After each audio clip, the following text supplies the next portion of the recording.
नमस्कार, हिंद टीवी में आपका स्वागत है। महाराष्ट्र में राज ठाकरे की पहली जीत हो गई है। पहली जीत इसलिए कह रहे हैं क्योंकि राज ठाकरे के ऐलान के बाद अब उद्धव ठाकरे सीधे रास्ते पे चलने लगे हैं। यानी उद्धव ठाकरे ने अपना पुराना एजेंडा या हिंदुत्व के रास्ते पे चलने की पूरी तैयारी कर ली है और उसका संकेत भी दे दिया है। ये संकेत इसलिए कह रहे हैं कि इस बीच उन्होंने कुछ ऐसे काम किए हैं जो उनके अभी वर्तमान के गुरु शरद पवार को नागवार गुजर रहा है।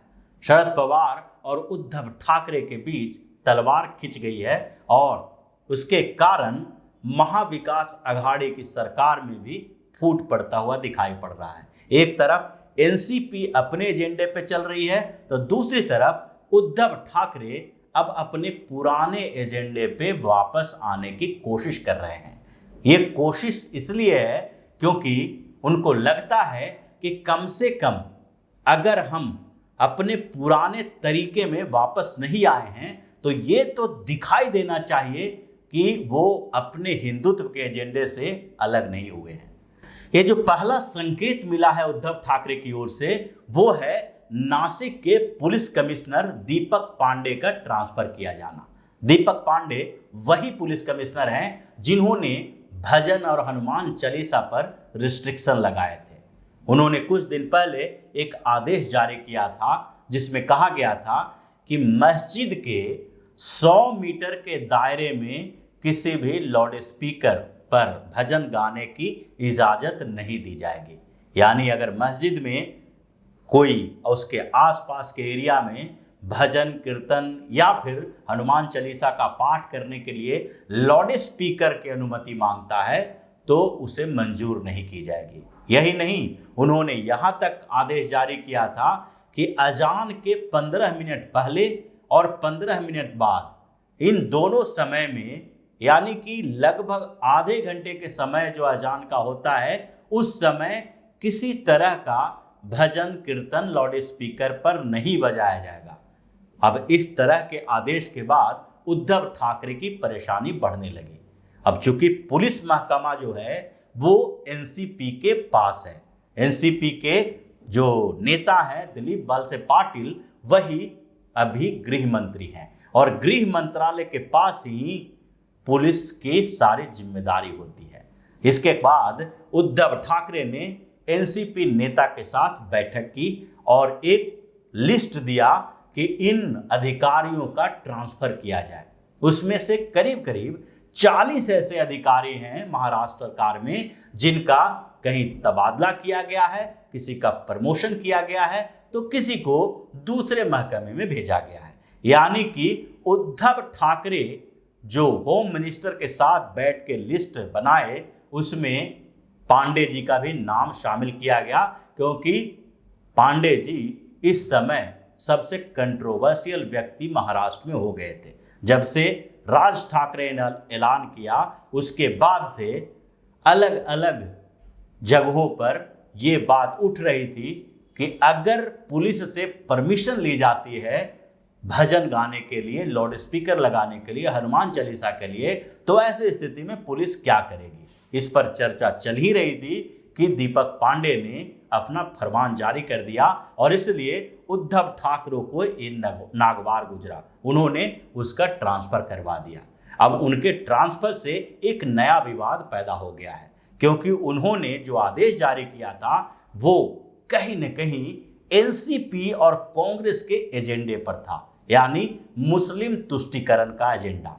अब उस एजेंडे पर जो व्यक्ति चल रहा है, जो अधिकारी चल रहा है उसका ट्रांसफर किए जाने के बाद एनसीपी और शिवसेना के बीच एक तनाव पैदा होना ही था क्योंकि अब तक उद्धव ठाकरे ने जितने भी फैसले लिए हैं उसमें कहीं न कहीं पीछे से शरद पवार की भूमिका रहती थी। ऐसा माना जा रहा था कि उद्धव ठाकरे सीएम कहलाने के लिए हैं और सुपर सीएम के तौर पर महाराष्ट्र में शरद पवार ही हैं। पूरे महाराष्ट्र में इस बात की चर्चा है। शिवसेना के नेता और कार्यकर्ता भी इस बात को समझते हैं कि उद्धव ठाकरे शासन नहीं चला रहे बल्कि शरद पवार चला रहे हैं और कांग्रेस के नेता भी इस बात को लेकर कई बार सोनिया गांधी को भी चिट्ठी लिख चुके हैं, राहुल गांधी से भी मुलाकात कर चुके हैं। अब बता चुके हैं कि शरद पवार एक तरफ शिवसेना को सलाह दे दे के उसको कमजोर करते हैं, तो दूसरी तरफ कांग्रेस के साथ दोहरा व्यवहार करते हैं। उनके नेताओं की बात नहीं सुनी जाती है, दूसरी ओर उनके मंत्रियों को कोई बड़ी जिम्मेदारी नहीं दी गई है, जिसके कारण कांग्रेस धीरे धीरे कमजोर हो रही है। अब जब उद्धव ठाकरे शरद पवार की पार्टी से पंगा ले रहे हैं, इसका मतलब है कि उन्होंने पवार को अब अपना राजनीतिक गुरु जो अब तक मान रहे थे इस बीच, वो मानना छोड़ दिया है और इसलिए दोनों के बीच टकराव एक शुरू हो गई है। दूसरी बात, जो उद्धव ठाकरे ने राज ठाकरे के बाद जो उन्होंने ऐलान किया था, उसके बाद जो अपने नीतियों में परिवर्तन किया है, वो है दूसरा एजेंडा।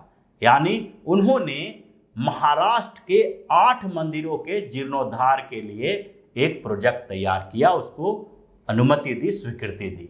इन मंदिरों की बात नहीं है, मंदिरों से सबसे बड़ा मामला इसमें यही है कि उद्धव ठाकरे ने जहां जहां इन मंदिरों की बात की वो पूरे महाराष्ट्र में फैला हुआ है। ये प्राचीन मंदिर हैं और अब 2.5-3 साल की सरकार के बाद उद्धव ठाकरे को इस बात का ध्यान आया कि इन प्राचीन मंदिरों को जीर्णोद्धार की जरूरत है। बात तो प्राचीन मंदिरों की नहीं है, बात इस समय की है जब उद्धव ठाकरे के ऊपर ठप्पा लग रहा है कि वो भी अब कांग्रेस और एनसीपी की तरह तुष्टीकरण की नीति अपना रहे हैं और जहां जहां मंदिरों की बात है वो महाराष्ट्र के अलग अलग हिस्सों में चुना गया।